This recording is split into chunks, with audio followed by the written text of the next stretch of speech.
Winter storm warnings are active across 15 states this Wednesday, February 5th.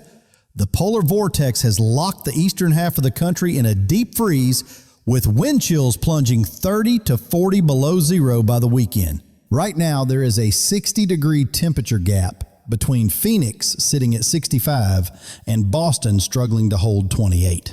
On top of that, 2 to 5 inches of snow is piling up from the Ohio Valley through New England. An Alberta clipper is diving out of Canada with another round by Friday, and gusts could top 50 miles per hour. But here is what really has my attention. Both the GFS and the European model are lighting up around Valentine's Day, February 13th through the 15th. And for the first time this winter, both models agree this could be a major snow event. 2 snowstorms this week and possibly a third right behind them. Drop your city and state in the comments because I am covering more than 80 cities today, and I want to make sure your area gets included. Let me break down what is happening. The jet stream has dipped deep into the eastern half, pulling Arctic air from the North Pole. Temperature anomalies running 20 to 40 degrees below normal from the Great Lakes down through the Carolinas. Winter storm Gianna hammered the East Coast last weekend as a bomb cyclone, knocking out power to over 190,000 homes. And we are not done yet. That east-west contrast is the engine behind everything we are tracking if you have been dealing with this cold. Tell me in the comments how your area is holding up. Phase 1 is underway with snow across the Carolinas and Virginia. Phase 2 is an Alberta clipper barreling into the Great Lakes Thursday into Friday with gusts over 50. Phase 3 is the Arctic blast by Saturday with wind chills at 30 to 40 below. Phase 2 arrives Thursday into Friday when that Alberta clipper barrels down from Canada into the Great Lakes and Ohio Valley. This one carries more punch with organized snow bands and wind gusts topping 50 miles per hour in spots. Phase 3 is the big Arctic blast that crashes in behind the clipper. By Saturday, we are looking at the coldest air of the entire winter so far, with wind chills potentially bottoming out at 30 to 40 below zero across upstate New York and New England. 3 punches in 5 days, and Mother Nature is not holding back on any of them. Columbus at 26 with 1 to 3 inches and heavy icing. Cleveland at 26 with 2 to 4 and lake effect enhancement. Toledo at 26 with 2 to 4 as well. Indianapolis at 28 with black ice on overpasses. Louisville at 34 with an inch mixing in. Lexington at 32. The I-64 corridor from Louisville through Charleston is going to be treacherous tonight. Indianapolis at 28 with light snow and black ice forming on overpasses. These are the sneaky systems that catch folks off guard on the evening commute. Please do not assume you can drive at normal speed through this. Louisville at 34 with an inch of snow and ice mixing in. Lexington at 32 in the same situation. That whole I-64 corridor from Louisville through Charleston, West Virginia is going to be treacherous tonight and into tomorrow morning. Now here is a detail the national models keep missing. The NAM is showing heavier snow bands across West Virginia with potential double-digit totals in the mountains.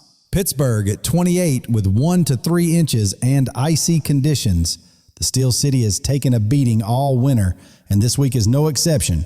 Give yourself an extra 20 minutes if you are driving anywhere tonight.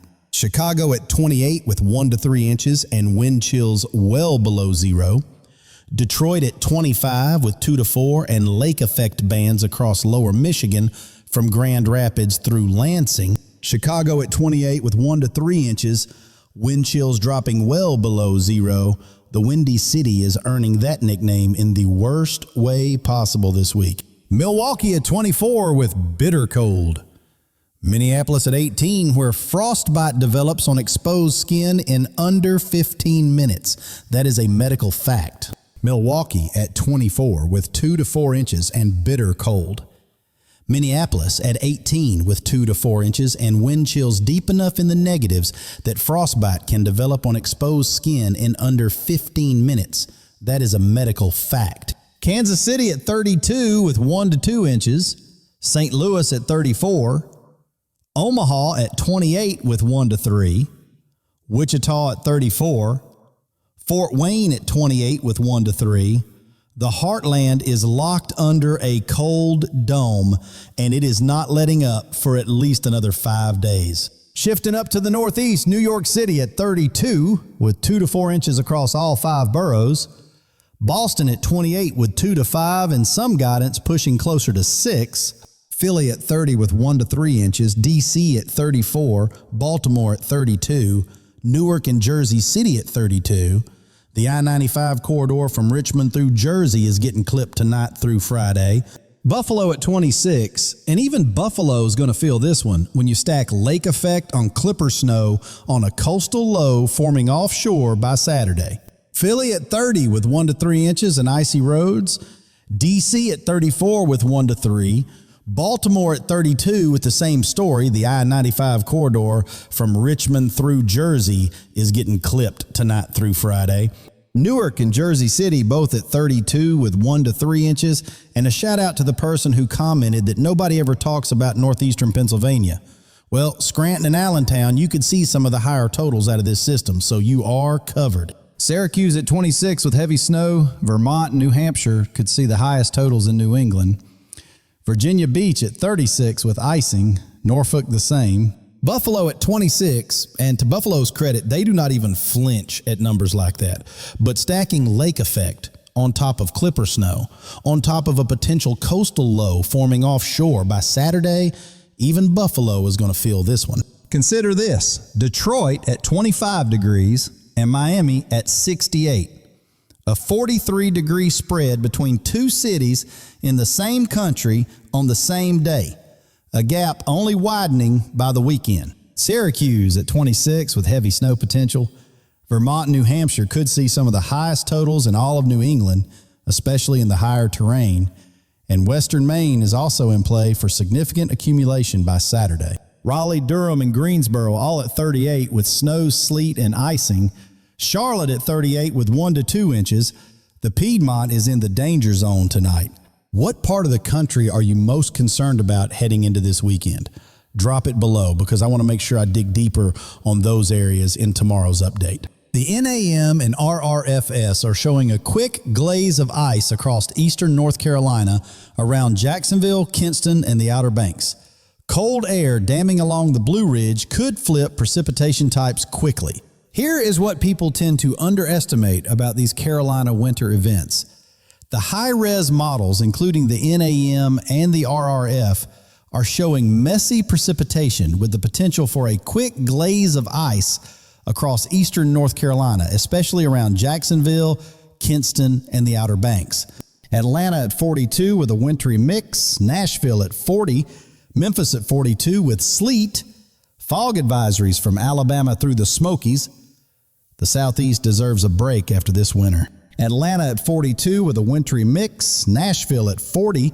Memphis at 42 with sleet. Dense fog advisories are up from northern Alabama through the Smoky Mountains.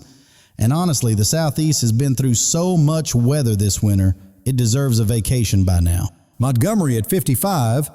Jackson, Mississippi at 55. New Orleans at 55.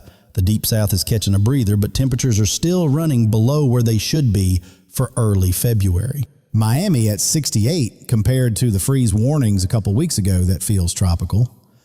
Tampa and Orlando at 65. Jacksonville at 50, where a wintry mix is still possible. Shout out to the Tri-Cities area in Tennessee and southwestern Virginia because the models have that zone flagged for overachievement tonight.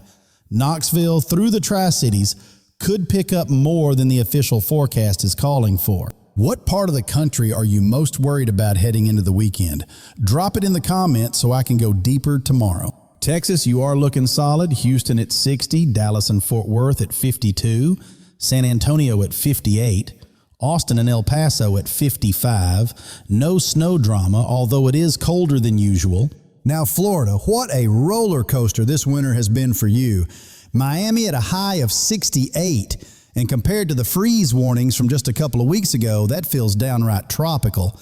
Tampa at 65, Orlando at 65, Jacksonville at 50, and that is the one Florida city that could still see a wintry mix today. St. Petersburg at 65, Hialeah at 68. If you are in South Florida, enjoy every second of this warmth because you earned it after what January put you through. One week you need a winter jacket and the next you are back in a t-shirt. Texas, you are looking solid. Houston at 60, Dallas and Fort Worth both at 52, San Antonio at 58, Austin at 55, El Paso at 55.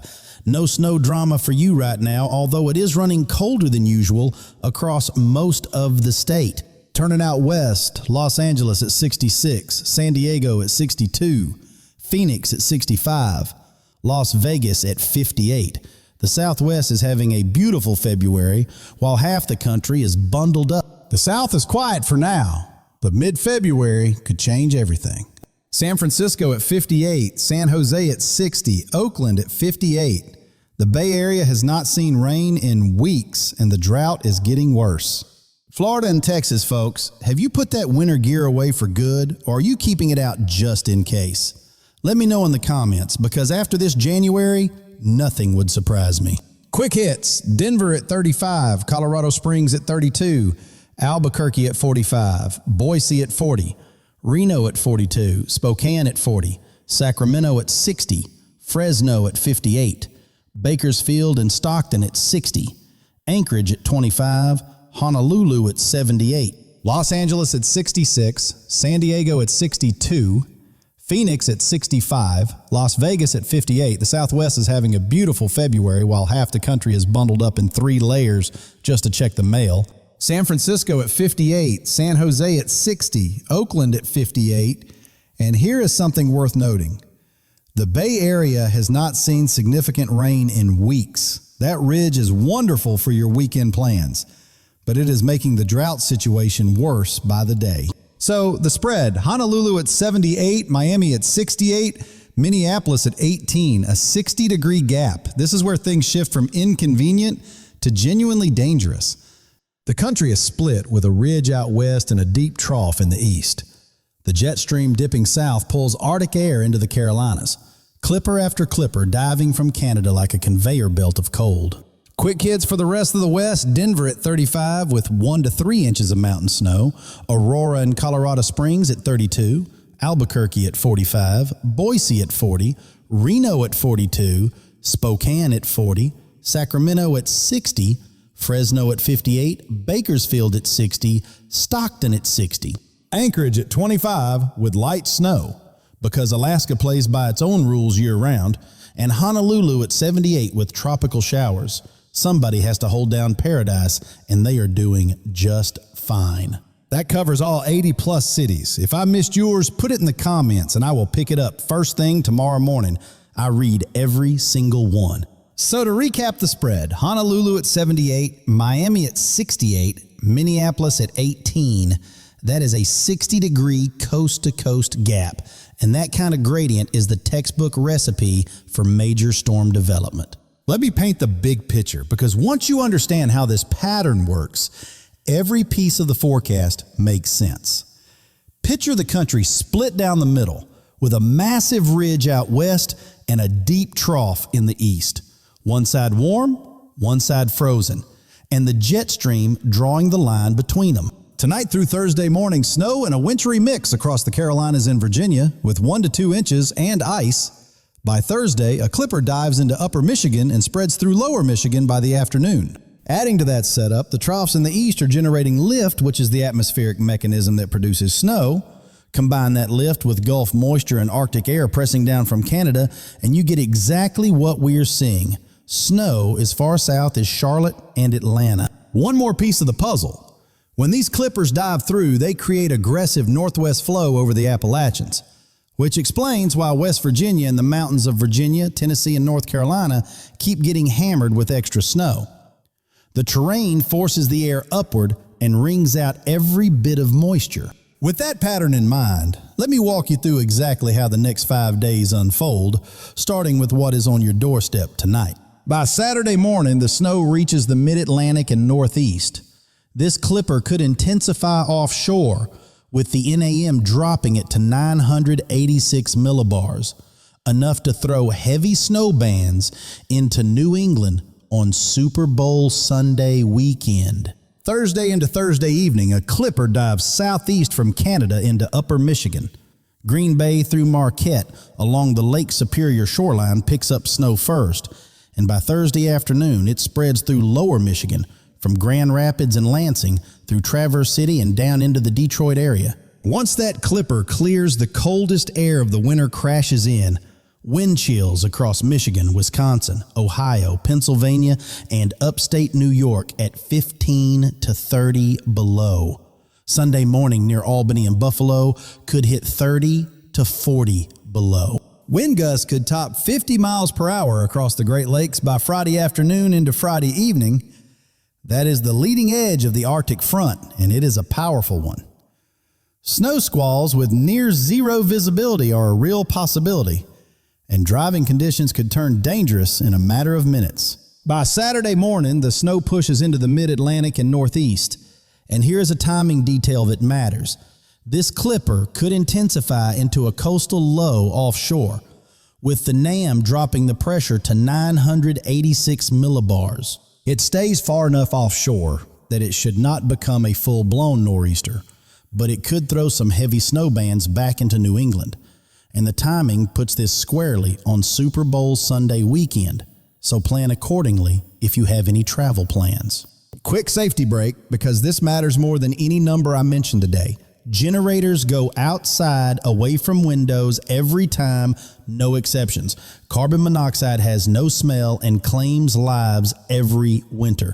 And please check on your neighbors, especially anyone older or living alone. Because once that clipper clears out, the real story begins. The coldest air of the entire winter crashes in by Saturday morning with wind chills across Michigan, Wisconsin, Ohio, West Virginia, Pennsylvania, and upstate New York, dropping to 15 to 30 below zero. Keep an emergency kit in your car with blankets, water, and a phone charger, and bring your pets inside. My dog saw this forecast and has not left the couch since Monday. If you are anywhere from Chicago to Boston, I would appreciate hearing in the comments how you are preparing for this weekend. The tips that folks share in here are genuinely helpful, and I know a lot of newer viewers count on them. By Monday, February 9th, temperature anomalies across the plains could soar 30 to 40 degrees above normal. Record-breaking warmth in places that were 20 below just days earlier. Generators go outside and away from windows and doors every time with no exceptions.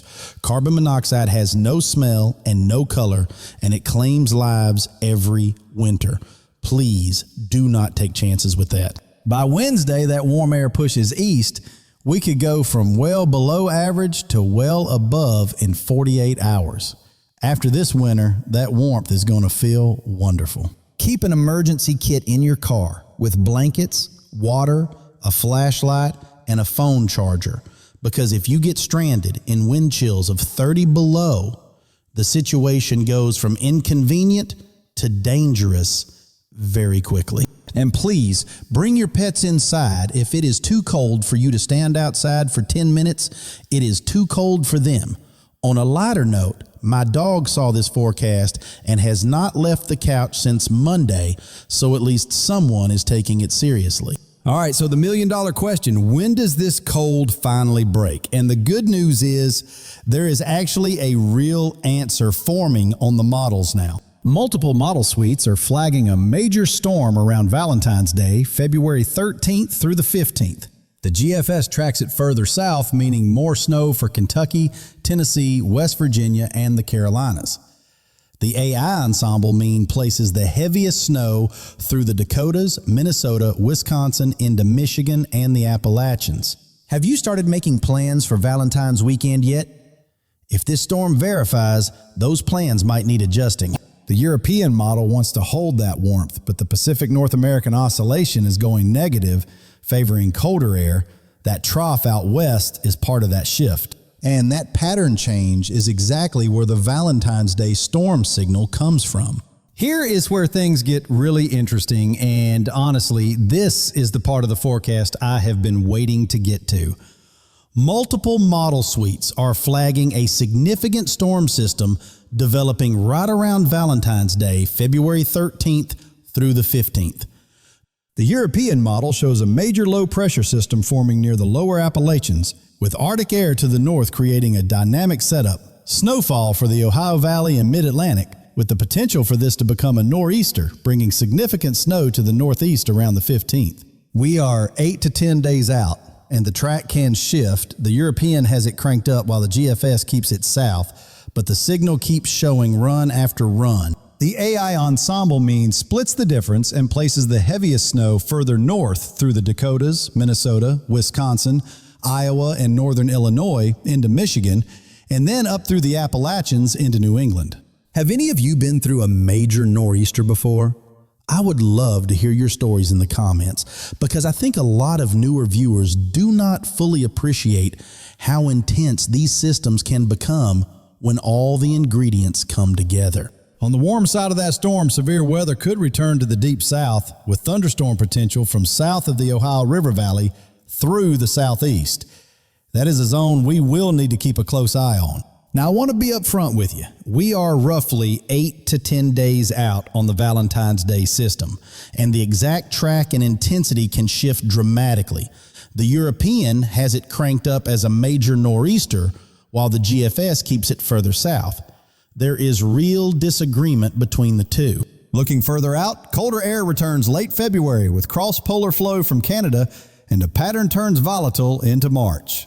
The signal remains strong for a major event mid to late February across the upper Midwest, Great Lakes, and New England. If you are anywhere in the path of these storms, let me know in the comments how you are planning ahead. Late February into early March could still produce significant snowstorms leading up to the spring equinox. The signal remains strong for a major winter event sometime mid to late February, especially across the upper Midwest, the Great Lakes, and New England. Winter is not done with us, not by a long shot. All right, here are the 5 things I need on your radar heading into the next few days. Number 1, tonight's snow and wintry mix across the Carolinas and Virginia with 1 to 2 inches and a glaze of ice in eastern North Carolina. Do not underestimate this one, because the high-res models are showing overachievement potential. Number 2, the Thursday into Friday clipper, bringing 2 to 4 inches from the Great Lakes through the Northeast with gusts over 50. Number 3, the weekend Arctic blast pushing wind chills to 30 to 40 below zero across upstate New York and New England. This will likely be the coldest stretch of the entire winter, with Super Bowl Sunday falling right in the middle of it. Number 4, the mid-February warm-up starting Monday that could bring record-breaking warmth, 30 to 40 degrees above normal across the plains, before the pattern reverses again. And number 5, the Valentine's Day storm signal February 13th through 15th, where both the European and the GFS are showing a major system capable of bringing significant snow to the east and severe weather to the south. I will be watching tonight's model runs, and we'll have a full breakdown tomorrow morning, so you hear it here first. If this forecast helps you, hit that like button. Subscribe if you have not. Stay warm, stay safe, and I will see you tomorrow morning.